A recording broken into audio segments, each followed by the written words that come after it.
Bagi yang tidak beriman, kemiskinan mendekatkan diri pada kekufuran. Bagi yang berkeyakinan, itu adalah ujian. Seseorang bisa menghalalkan segala cara agar kaya.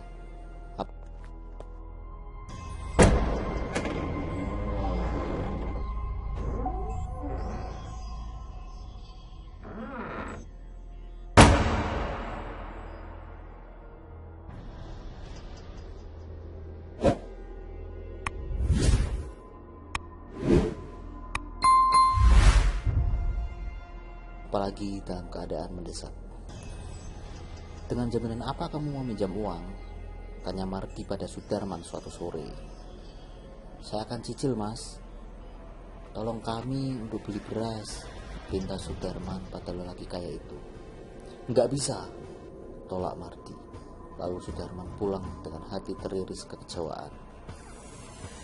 Tuhan, kau tidak adil. Kau tidak ada di dunia ini, jerit Sudarman dalam batin dan mengatupkan gerahannya. Sampai di rumah gubuknya, ia dapati sang istri, Sekar dan anaknya, Rusna, hanya memakan daun singkong rebus dan nasi aking. Perih hati Sudarman. Lalu laki-laki itu keluar lagi, entah kemana. Sebulan kemudian, kehidupan mereka membaik. Sudarman pulang selalu membawa uang 10 juta tiap minggu. Mas, dari mana uang banyak yang telah dibawa selama 2 minggu ini? Tanya Sekar sambil menukar uang 10 juta rupiah yang baru saja diberikan sang suami. Jangan banyak nanya, simpan saja uang itu dalam kotak, bentak Sudarman. Belilah segala kebutuhan kalian, perintah laki-laki kurus berkumis tipis itu. Kening Sekar berkerut. Tanya berjejalan di kepala, namun tidak berani bertanya lagi.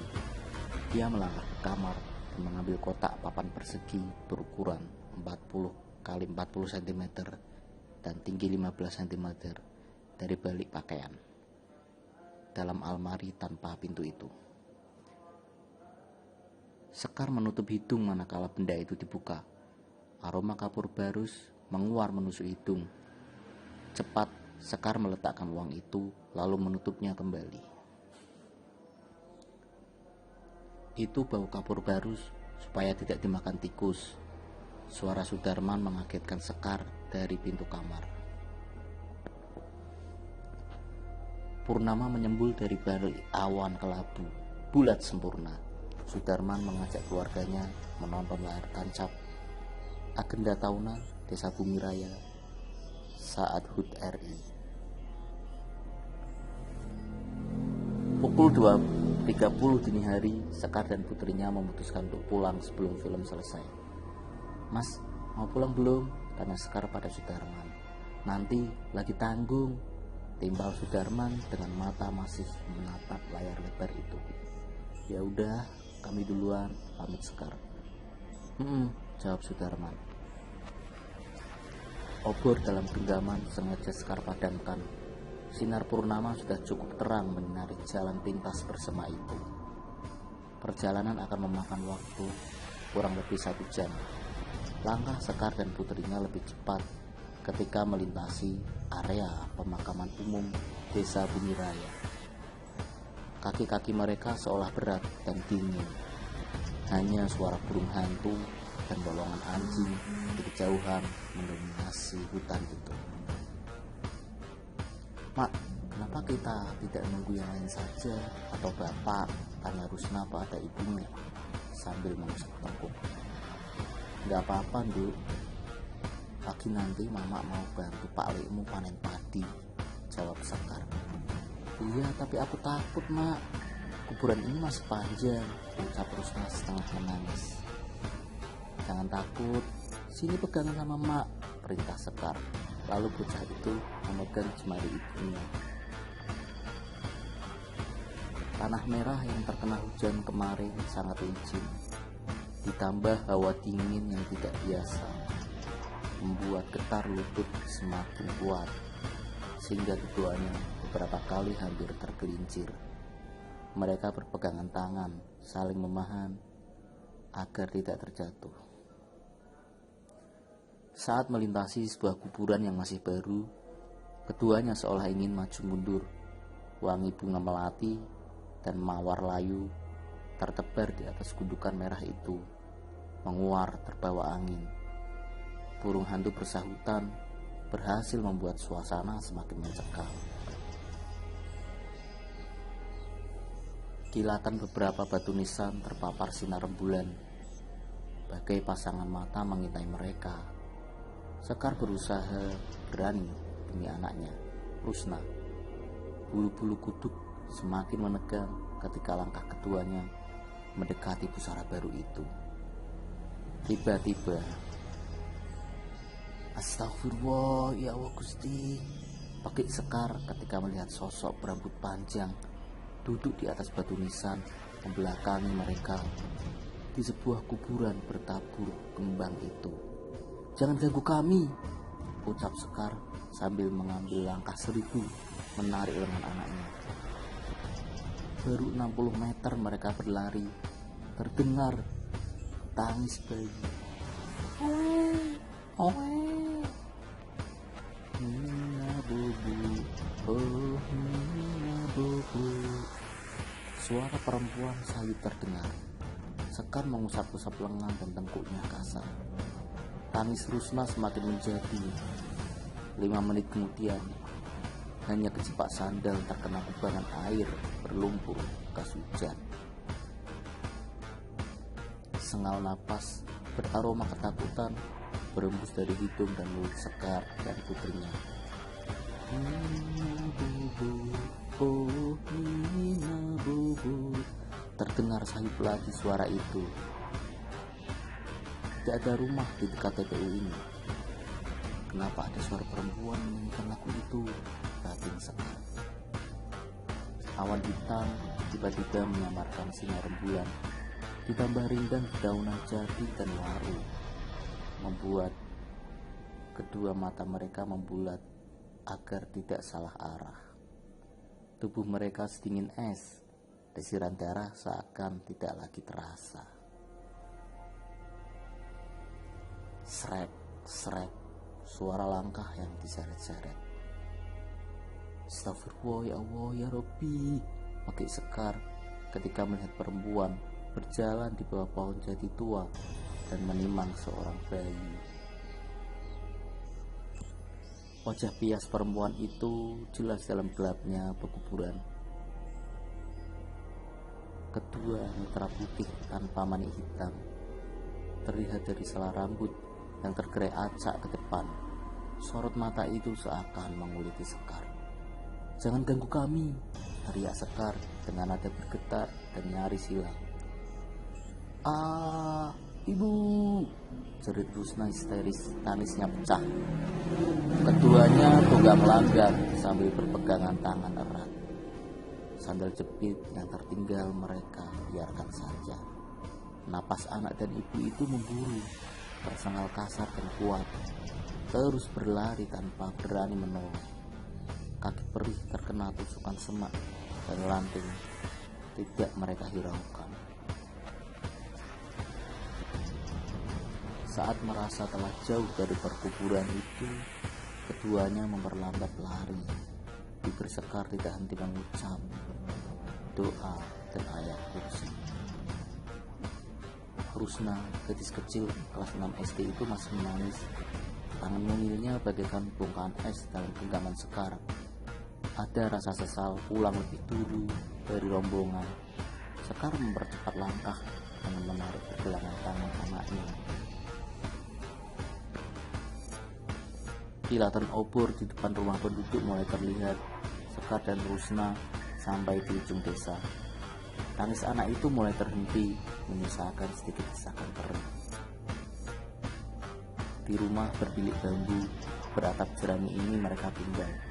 Rumah berukuran 6x6 dengan ruang tamu dan kamar yang menyatu dengan dapur. Halaman berpagarkan bonsai yang terpangkas rapi.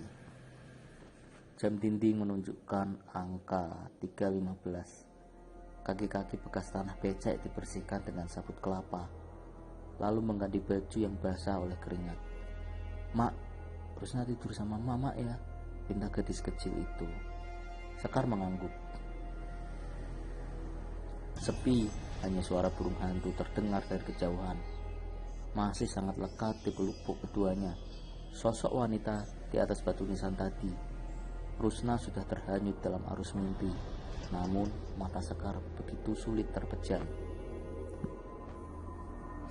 Seminggu ini perasaannya tidak enak. Kejadian ganjil selalu menghampiri keluarga Sekar. Sudarman sering mengigau ketakutan. Juga pernah melihat sosok hantu perempuan. Namun saat ditanya, suaminya enggan bercerita. Hawa dingin menerobos ventilasi dan langit-langit kamar tanpa plafon. Kesunyian seakan menikam jiwa Sekar. Entah kenapa. Kreng. Suara pintu terbuka perlahan. "Pak, Bapak, panggil Sekar." Tapi tidak ada jawaban. Perempuan semampai itu memakai jaket yang tergantung di dinding kamar, lalu keluar untuk melihat apakah suaminya yang pulang atau bukan. Lampu tembok kamar dalam genggaman meredup saat tertiup angin. Ia merapatkan jaketnya dengan tangan kanan. Pintu setengah terbuka itu semakin terbuka lebar tertiup angin. Sekar melongokkan kepala melihat keluar, tapi tidak ada siapa-siapa. Bergidik tengkuk Sekar. Cepat dia tutup pintu itu dan menguncinya. Namun saat Sekar berbalik, "Allahu Akbar!" jeritnya sambil menangis. Ketika di depannya sudah berdiri perempuan yang ia lihat di kuburan itu dan bayinya. Lentera dalam genggamannya mati. Wanita itu terjatuh. "Mak, mak!" ambil Sudarman sambil menepuk-nepuk pipi Sekar. Rusna membawa air minum dan minyak kayu putih, menciumkan dan mengusapkan minyak pada dahi dan telapak tangan ibunya.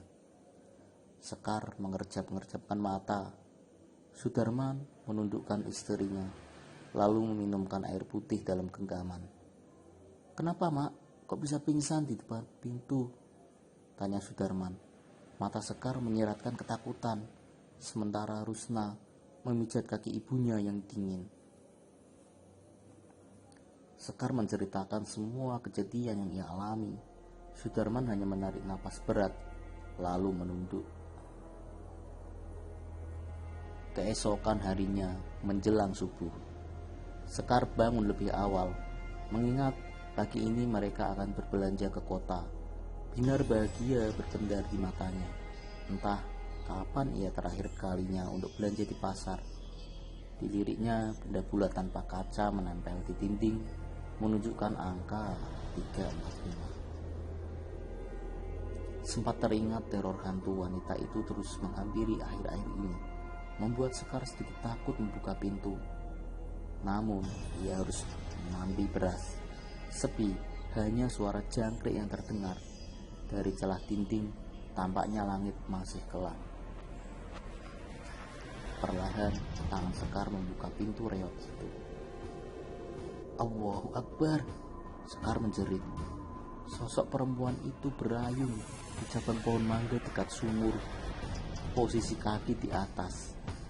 Rambut panjang dan mata itu membuat Sekar berbalik dan terjatuh. Tubuh serasa beku. Dipejamkannya mata dan tangan, memukul-mukul bilik supaya suaminya mendengar. "Mak, kenapa?" Mendengar suara Sudarman, Sekar membuka mata. Tangan Sekar menunjuk ke belakang punggungnya. Sudarman melihat keluar, tidak ada apa-apa. Sudarman menemani istrinya memasak. Lalu Rusna dibangunkan bapaknya untuk mandi. Pukul 6 pagi mereka berangkat. Setelah 1,5 jam perjalanan, sampailah mereka di desa Bumiraya dan menghadang angkot. Sampai di pasar, mereka membeli stok kebutuhan dapur, pakaian dan bahan bangunan, keramik, kloset, engsel dan sebagainya. Sudarman berencana memperbaiki rumah mereka. Laki-laki itu tersenyum bahagia melihat sumringah wajah anak dan istrinya. Pukul 3.15 pagi, Sudarman sekeluarga tiba di rumah dengan mobil sewaan mereka. Para tetangga berkerumun. Ada yang menatap bahagia, heran, juga berbisik-bisik mencemooh. Setelah menurunkan semua barang, ia menyerahkan uang 250.000 pada supir pickup, lalu memasukkan barang belanjaan ke dalam rumah. Pukul 8 malam, getoran pintu mengagetkan mereka. Sekar tergopoh membuka pintu, wajahnya bias dan gemetar. Ketika ada 2 orang polisi berdiri di ambang pintu dan 2 lagi bergerak ke samping dan ke belakang rumah. "Bapak ada, Bu?" tanya polisi berkulit coklat. Tidak ada," jawab Sekar terbata, tetapi telunjuknya menunjuk ke dalam rumah. Sudarman berlari menuju pintu belakang, namun sudah ada 2 petugas yang menghadang di pintu. Borgol telah terpasang pada kedua tangannya. "Bapak ditangkap atas dugaan mengedarkan uang palsu dan pembunuhan," ucap polisi berkulit coklat tegas sambil memperlihatkan selembar kertas pada mereka. Tidak, Pak, aku tidak mengedarkan uang palsu," sangkal Sudarman sambil berbalik ingin lari lagi, tapi kedua petugas lain mencekal lengannya. "Bapak jelaskan di kantor nanti," bentak polisi itu sambil menggelandang laki-laki itu keluar. Anak dan istrinya menangis histeris. Masyarakat telah berkumpul memenuhi halaman dan jalan. Sudarman naik Avanza hitam terparkir 2 halaman dari rumah mereka. Deru mobil itu diiringi tangis anak, istri, dan tetangga. Rusna berlari mengejar dan akhirnya tinggal jauh. Beberapa tetangga berusaha menahan bocah itu. Sudarman masih menoleh dan meneteskan air mata sampai bayangan anak istrinya tertelan kelam sang malam. Tetesan air mata tiada henti, menggambarkan hati perihnya. Malam melipat hari, langit tertutup awan hitam seakan ikut bersedih. Gelisah, mata sayu itu enggan terpejam, dipandangi anak yang kini terlelap, air mata berderai. Bahu Ringki terguncang karena sengal tangisnya. Setelah terpejam beberapa menit, wanita itu terjaga. Pukul 2 dini hari, hawa dingin menusuk kulit. Suara jangkrik seakan ikut mengiris hatinya yang pilu. Ia bangun dan melangkah keluar menuju sumur.